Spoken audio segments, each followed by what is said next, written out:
You know, some people got some crazy things going on in their marriages, but here's the thing. I want you to listen to this particular story. This woman, and the radio host is going to read what this woman had wrote in, and let's talk about it, because people do some craziness in marriages. Let's go ahead and roll that. Last week, I crossed the line. I went to my ex's place and we slept together. I felt disgusting afterwards, but also triumphant in a sick way. I'd finally done something my husband would have to react to. I came home at midnight. My husband was still up, reading on the couch. I slept with my ex, I said. He closed his book slowly, looked at me and said, I know. You know? How do you know? You're not subtle, he said. You've been trying to hurt me for weeks. And you just let me. You wanted to leave, and I wasn't going to stop you. That's what her husband told her. I waited for the anger. I waited for the pain, something. His face showed nothing. That's it? You're not even going to yell at me? What's the point? He stood up. I'll sleep in the guest room tonight, and we can figure out the divorce details tomorrow. He walked away. Just like that.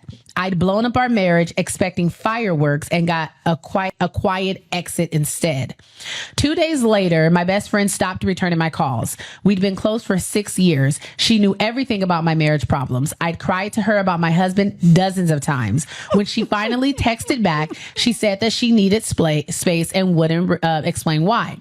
Yesterday, I went to our favorite restaurant to clear my head, the place my friend and I always went for drinks, and there they were. My husband and my best friend sitting in the corner booth laughing, her hand on his arm. He was smiling at her in the way that he used to smile at me. I stood there frozen by the entrance. My husband saw me. He didn't even look surprised. He didn't look guilty. He just gave me a small nod like we were strangers passing on the street. My friend saw me too, and she had the decency to look uncomfortable, but she didn't even move her hand. I turned around and left. I sat in my car for an hour trying to understand what I had just seen. Then it hit me. The way he'd been so calm about everything, the follow your heart comment, the complete lack of reaction when I confessed. He had already moved on, probably weeks ago, maybe months. While I was busy trying to hurt him with my ex, he was already building something new with someone I trusted. I drove to my sister's house and told her everything, and she just stared at me. She said, "You cheated to get a reaction," and he had already checked out. That's brutal. He could have told me, I said. And you could have not slept with your ex, my sister said. My family found out over the weekend. They're split. My mom says that I should have handled things better. My dad won't talk to me. My brother called me selfish. They all think I destroyed my marriage for attention. But here's the thing. My husband never said that he wanted out. He never fought for us. He just let me spiral while he was apparently getting cozy with my best friend behind my back. I confronted her last week over text. She said nothing. She said nothing physical had happened between them until after I had confessed to cheating. She said that she had been his shoulder to cry on for months, that he had talked to her about our problems, and that she didn't plan on developing feelings for him.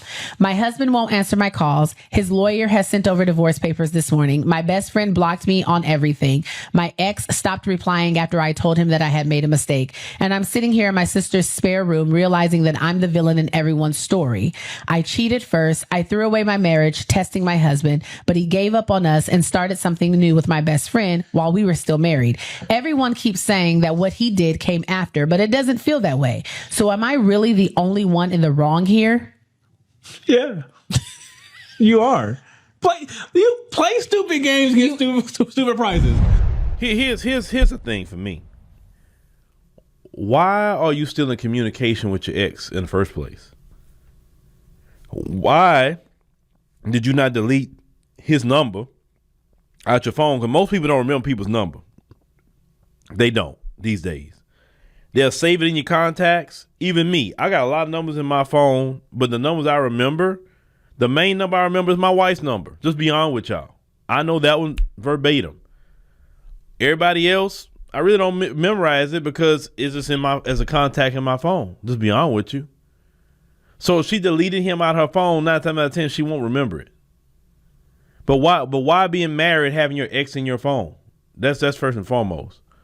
Why devise a plan to want to hurt your husband by going to sleep with somebody else? That's not only says something about her. That means she's reckless. She don't care about her health, don't care about the exposure to her husband's health. She's a low down, no good woman. And you got some low down, no good women out there. And you did all that to hurt him, but in the end, it blew up in your face. Family's mad. Your father's pissed off at you. Your brother's mad at you.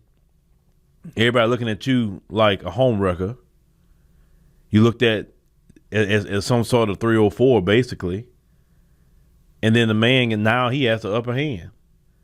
You talking about the best friend. Let me tell you something. See, I know what happened.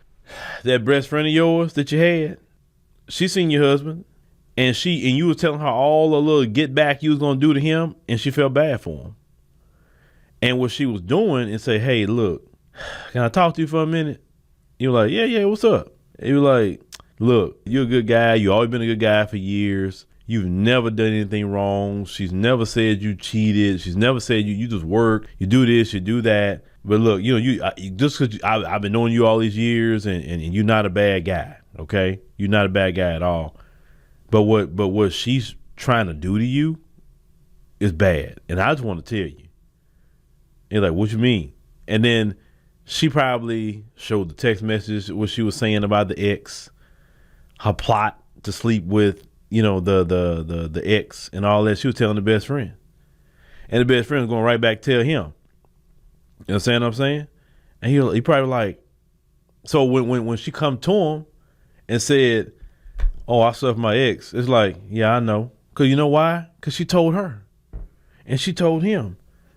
And listen, when she said that he didn't blow up, he didn't yell, he didn't do nothing, because that if he'd have blown up and yelled, that means he didn't know anything. He already knew what you were doing. And so he's like, oh, okay, I'm cool. You say, well, whenever it happens, she come tell me, it is what it is. I always she tell me. So he was already like moved on at that point. Now, did it hurt him when he first found out? Oh yeah, it did. It did. But he got over it. See, men, we get hurt too. We have our tears.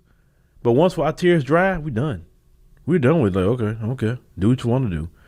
And when you see men just like having no emotion, he's disgusted. You can try to spin a block on him. He don't want to sleep with you because he look at you as tainted. That's the thing. You don't want to get to a point with a man that he view you as tainted. Because once he view you as a tainted woman, and when you say what I mean by tainted, I mean like defiled. As men, we don't want our women to be viewed as defiled before us. And if you lay down willingly with another man, you defiled yourself. And we don't want to be with a woman who's defiled herself. That's just how men think. So he's like, yeah, I'm good. I'm good. That's why he said, yeah, I'll sleep in the guest room and we figure this thing out. And then so he checked out the situation. The friend, that relationship just kind of, but it's not that, I really believe that situation wasn't that he always wanted to be with that friend.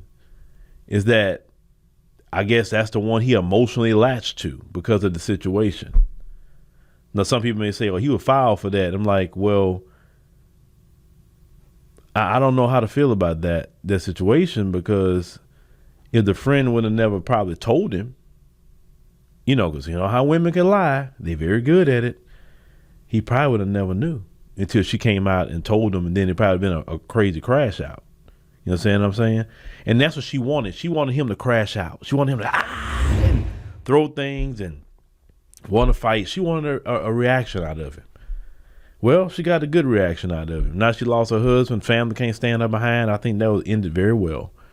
The ex that she messed with can't stand her behind. When she finished, listen, if you're going to do something with somebody and you feel disgusted afterwards, it's because you were wrong. And let me tell you something. You knew you were wrong in the midst of it. You were justifying it the whole time to try to, listen, if I have to justify my actions constantly to myself, then maybe it's something I shouldn't be doing. You notice when you're doing the right thing, you never have to justify it. But notice when you're about to do something wrong, you constantly got to justify it and tell yourself why you're doing it. Well, I'm doing it because of this. I'm doing it because of that. Well, always, listen, if you're going to feed the homeless, do you have to justify it to yourself or anybody? If you're going to be giving, if you're going to like hook somebody up with a job or do whatever thing good, do you ever have to justify it? No. Because the action itself is a good thing. It's nothing to justify. But if you got to constantly justify something you're about to do and you know it's wrong, that's why you're trying to justify it, then maybe it's something you shouldn't be doing. But hey, I look at this as poetic justice. This is beautiful. This is a great story.